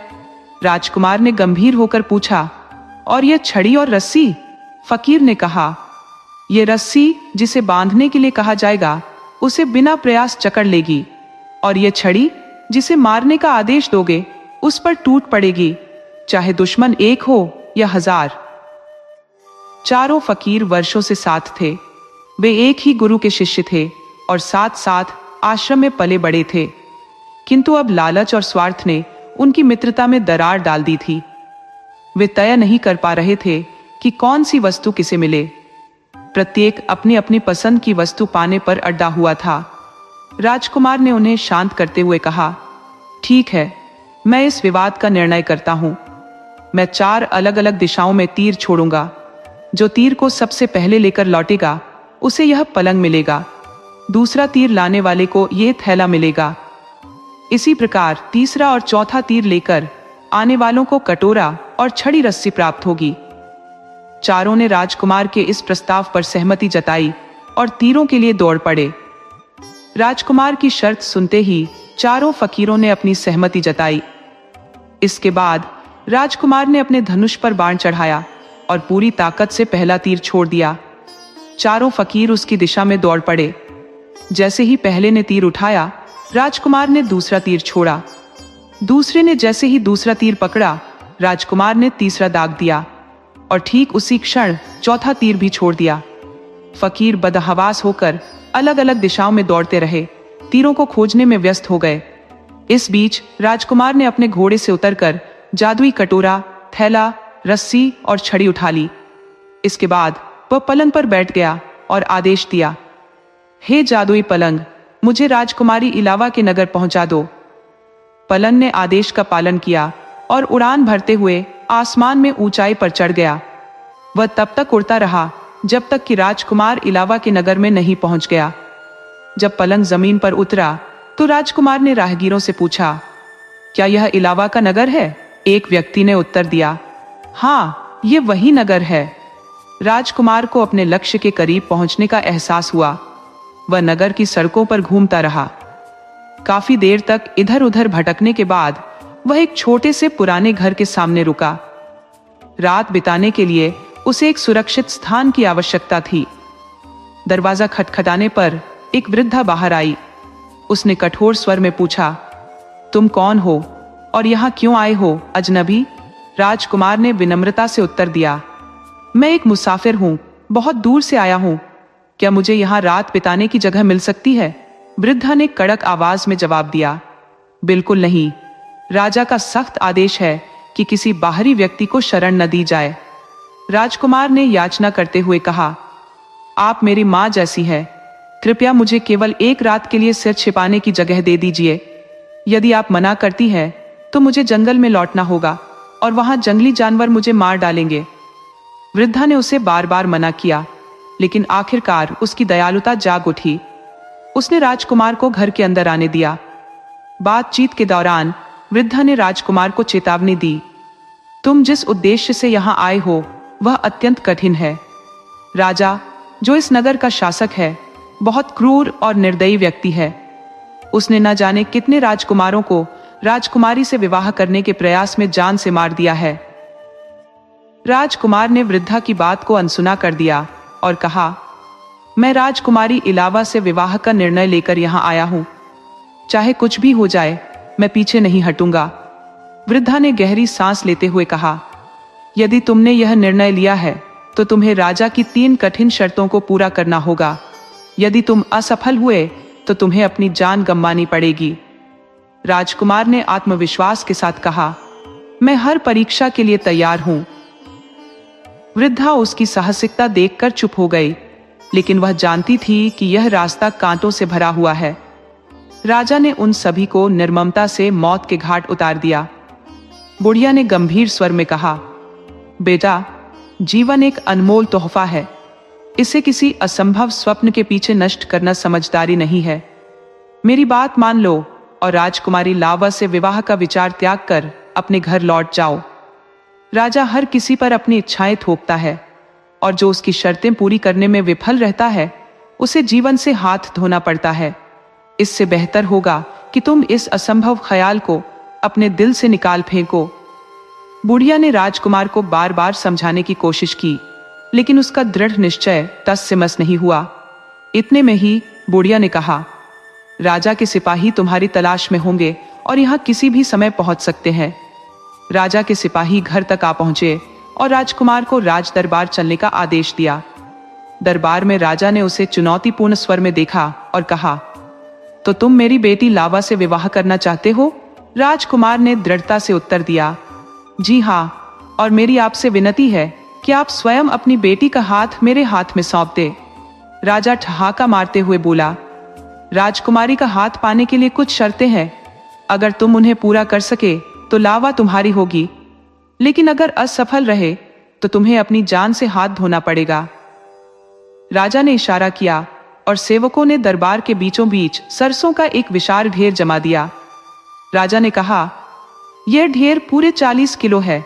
अगर तुम एक दिन के भीतर इसका तेल निकालने में सफल हो गए तो मैं तुम्हें एक और दिन का जीवन दूंगा, अन्यथा अगली सुबह तुम्हारे जीवन की अंतिम सुबह होगी। राजकुमार यह सुनकर चिंता में पड़ गया। उसने सोचा, इतनी सारी सरसों का तेल मैं एक दिन में कैसे निकाल सकता हूं? अगर ऐसा न कर सका तो राजा मुझे मरवा देगा। लेकिन उसे अपने प्राणों की उतनी चिंता नहीं थी जितनी राजकुमारी लावा को हार जाने की। तभी उसे चींटियों की रानी से किया गया वादा याद आया। जैसे ही उसने उसे याद किया, चींटियों की रानी पलक झपकते ही वहां प्रकट हो गई और बोली, ओ राजकुमार, तुम इतने चिंतित क्यों हो? राजकुमार ने सरसों के ढेर की ओर इशारा करते हुए कहा, इतनी सारी सरसों का तेल मैं अकेला कैसे निकाल सकता हूँ? अगर यह नहीं हुआ तो सुबह होते ही राजा मुझे मरवा देगा। चींटी की रानी मुस्कुराई और बोली, बस इतनी सी बात है, तुम चिंता छोड़कर आराम से सो जाओ। सुबह जब तुम जागोगे तो सारा तेल तैयार मिलेगा। यह हमारा काम है। यह सुनकर राजकुमार बहुत प्रसन्न हुआ और निश्चिंत होकर सोने चला गया। अगली सुबह सरसों का सारा तेल निकालकर रखा गया था। राजकुमार तेल लेकर दरबार में पहुंचा। राजा ने तेल को देखा, लेकिन खुशी के बजाय उसका क्रोध और बढ़ गया। वह बोला, ठीक है, तुमने यह शर्त पूरी कर ली, लेकिन अब भी मैं अपनी बेटी का विवाह तुमसे नहीं कर सकता। अगर उसे पाना है तो तुम्हें 2 भयानक राक्षसों से युद्ध करना होगा। वर्षों पूर्व राजा ने 2 विकराल राक्षसों को बंदी बनाया था। उन्हें मारने का साहस न जुटा पाने के कारण उसने भव्य लोहे के पिंजरे बनवाकर उन्हें कैद कर दिया। राजा को भय था कि यदि ये दैत्य बाहर निकल आए तो वे न केवल महल के निवासियों बल्कि समस्त प्रजा को भी निगल जाएंगे। इसलिए उसने यह कठिन शर्त रख दी कि जो कोई भी उसकी बेटी इलावा से विवाह करना चाहेगा, उसे पहले इन राक्षसों का अंत करना होगा। राक्षसों की इस विकराल चुनौती ने राजकुमार को चिंतित कर दिया। उसने निराशा में सोचा, भला मैं इन राक्षसों को कैसे परास्त कर सकता हूं? मेरी मृत्यु तो अब सुनिश्चित है। इसी बेचैनी के क्षण में उसे शेर की याद आई। शेर को स्मरण करते ही वह अपनी पत्नी के साथ उपस्थित हुआ और पूछा, राजकुमार, तुम इतने व्यथित क्यों हो? राजकुमार ने अपनी व्यथा व्यक्त की। राजा ने मुझे इन 2 राक्षसों से युद्ध करने का आदेश दिया है। वे अत्यंत भयानक हैं। मैं इन्हें कैसे हरा सकता हूं? शेर ने सांत्वना दी।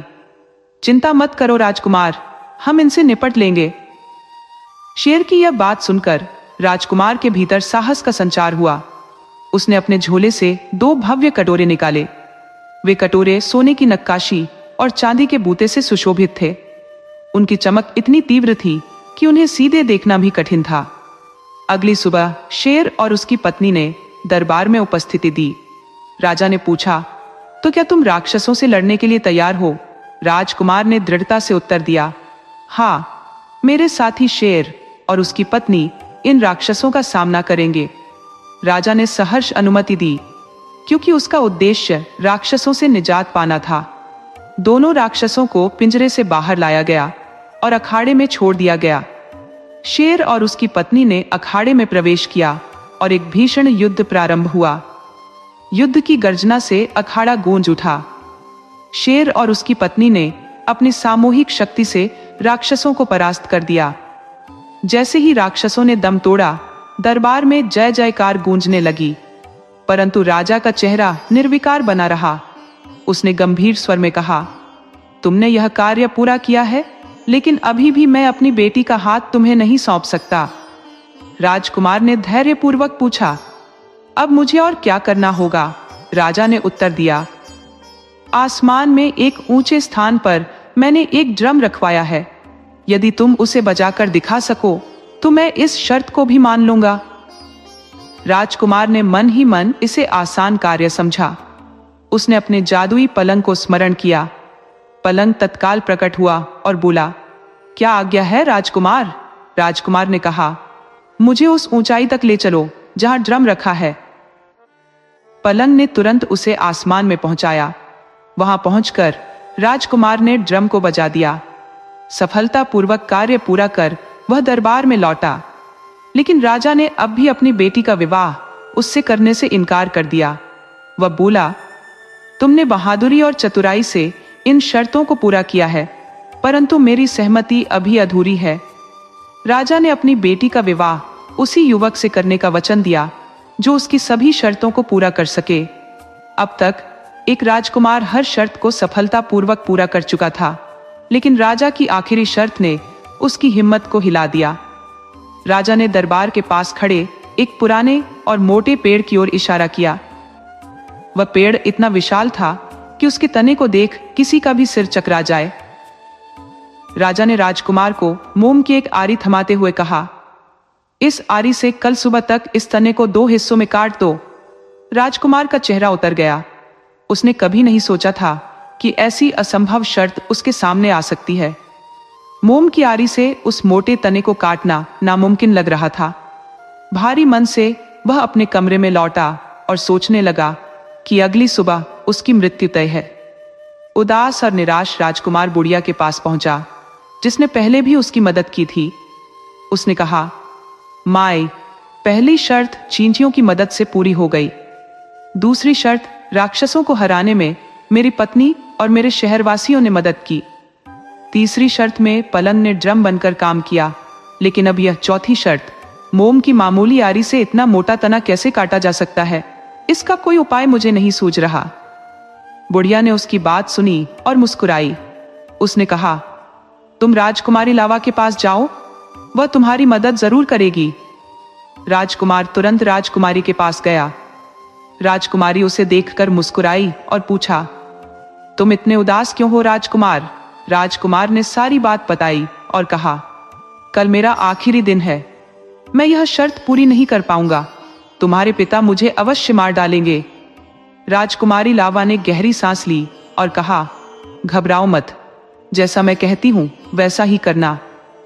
उसने अपने सिर से एक बाल तोड़ा और राजकुमार की ओर बढ़ाते हुए कहा, इस बाल को पेड़ के तने पर रख देना और धीरे धीरे कहना, राजकुमारी लावा ने तुम्हें 2 हिस्सों में कट जाने का आदेश दिया है।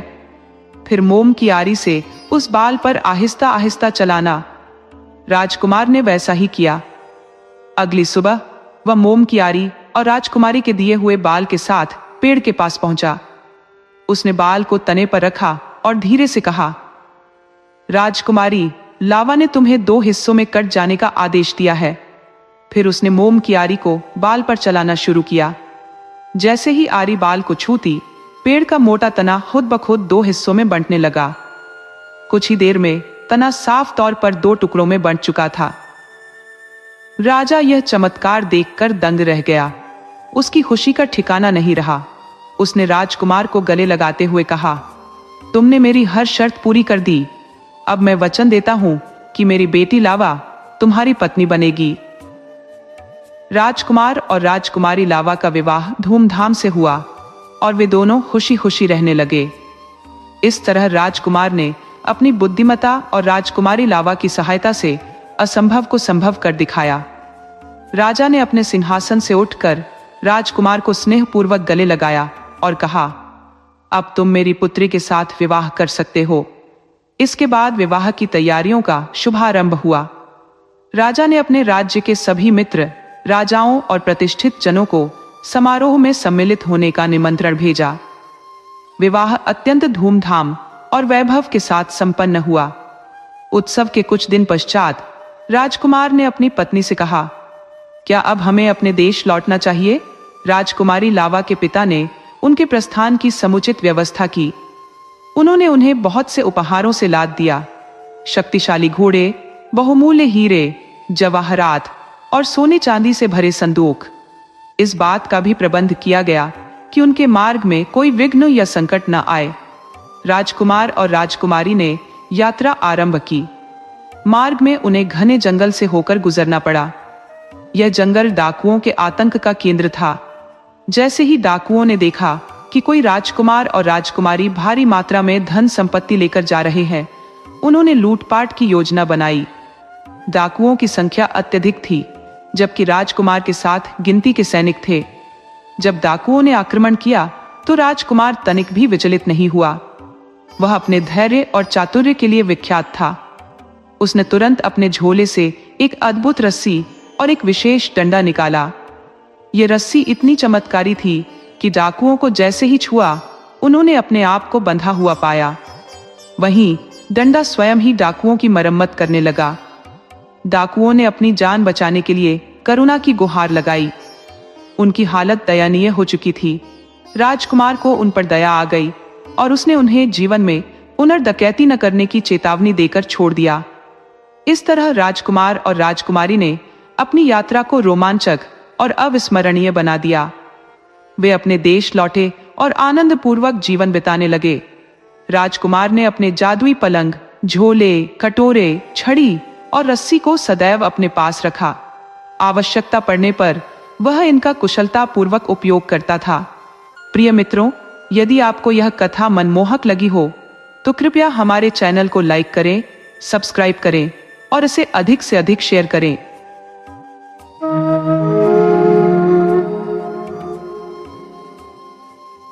बहुत पुराने समय की बात है, जब सोनपुर नामक राज्य में राजा भीमराव का शासन था। राजा भीमराव का एकमात्र पुत्र था, जिसका नाम अर्थ था। राजकुमार अपनी सुंदरता, बुद्धिमत्ता और उदारता के लिए प्रसिद्ध था। वह इतना दयालु था कि यदि कोई भी व्यक्ति किसी कठिनाई में होता तो वह तुरंत उसकी सहायता के लिए तैयार हो जाता। इस कारण से समस्त राज्य की प्रजा राजकुमार अर्थव से अत्यधिक स्नेह करती थी। चारों दिशाओं में राजकुमार के गुणों की चर्चाएं होती थी। राजा भीमराव अपने पुत्र पर गर्व महसूस करते थे और उसकी भलाई के लिए चिंतित रहते थे। वह चाहते थे कि उनके पुत्र को एक संस्कारी और सुशील राजकुमारी मिले। राजकुमार के गुणों की ख्याति सुनकर दूर दूर के राजा अपनी राजकुमारियों के विवाह के प्रस्ताव लेकर आते, लेकिन कोई भी राजकुमारी अर्थव के लिए उपयुक्त नहीं लगती थी। इसी राज्य में एक बूढ़ी महिला रहती थी, जो अपनी आजीविका के लिए प्रतिदिन गोबर उठाया करती थी। उसका शरीर बुढ़ापे के कारण कमजोर हो गया था, लेकिन वह फिर भी मेहनत करती थी। एक दिन जब वह गोबर उठा रही थी, तब राजकुमार वहां से गुजरा। उसने देखा कि बुजुर्ग महिला अपने कमजोर शरीर के बावजूद इतनी मेहनत कर रही है। यह दृश्य देखकर राजकुमार से रहा नहीं गया और उसने उसकी सहायता करनी शुरू कर दी।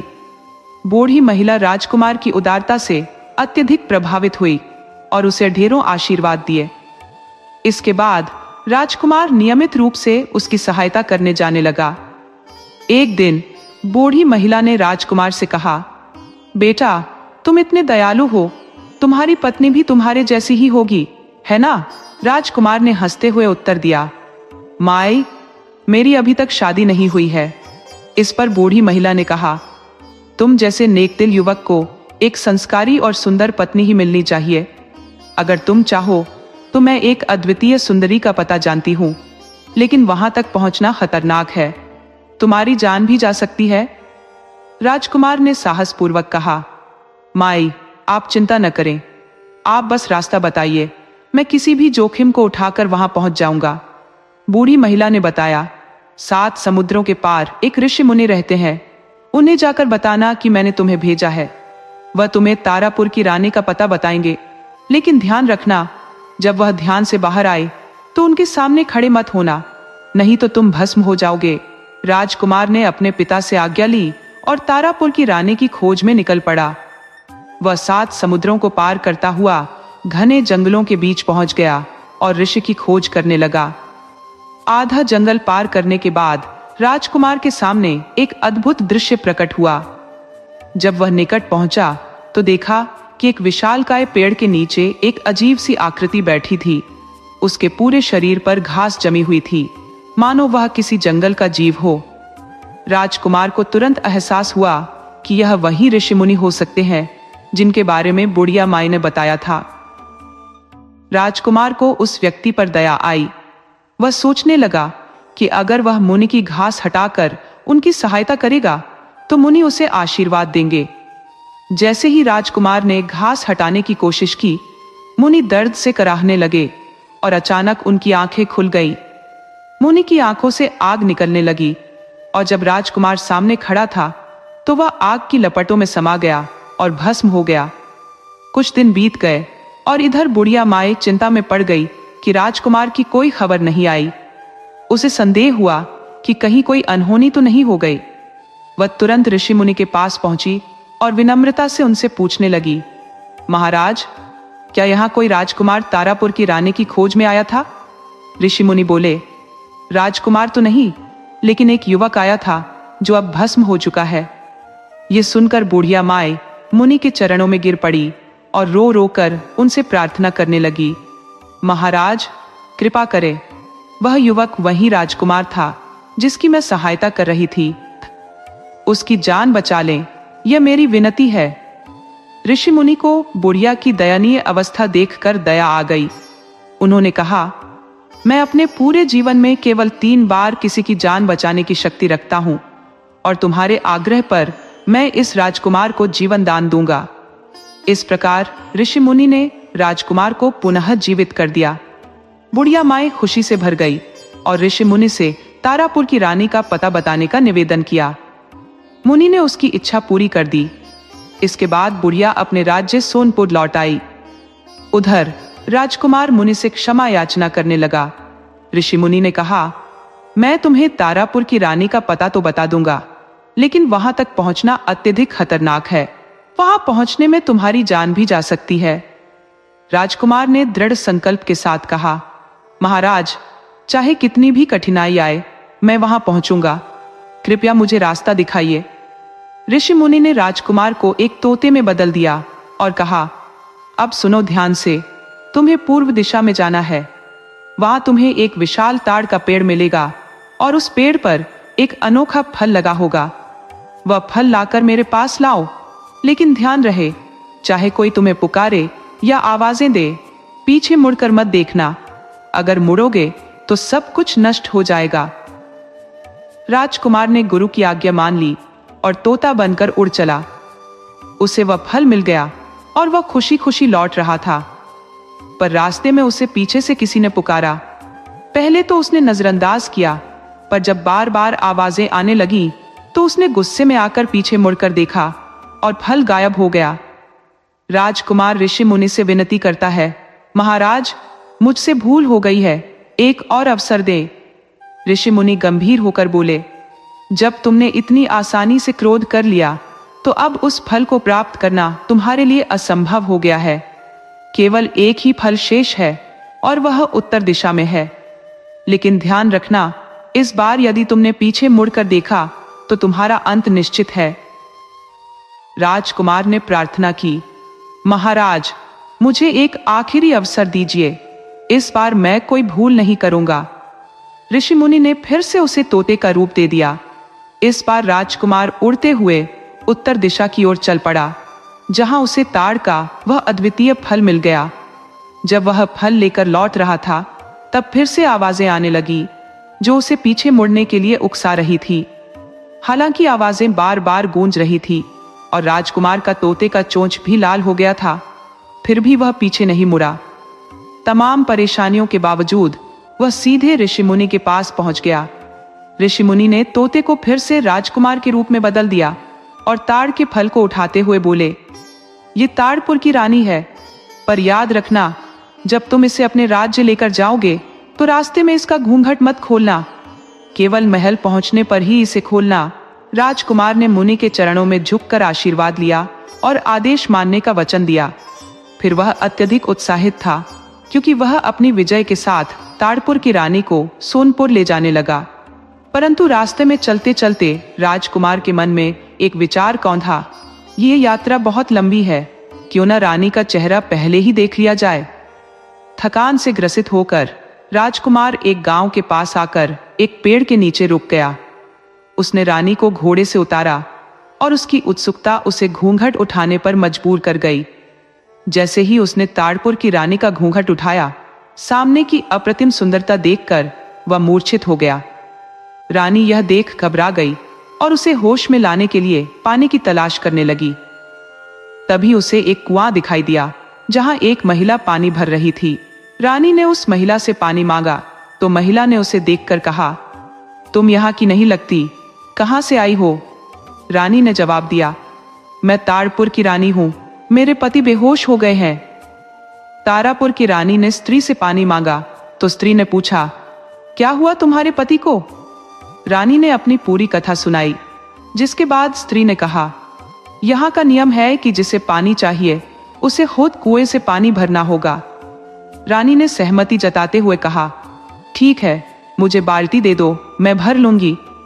स्त्री चालाकी से बोली, ठहरो, पहले तुम मेरे कपड़े पहन लो, तुम्हारे कपड़े और जेवर बहुत भारी है, कहीं ऐसा ना हो कि तुम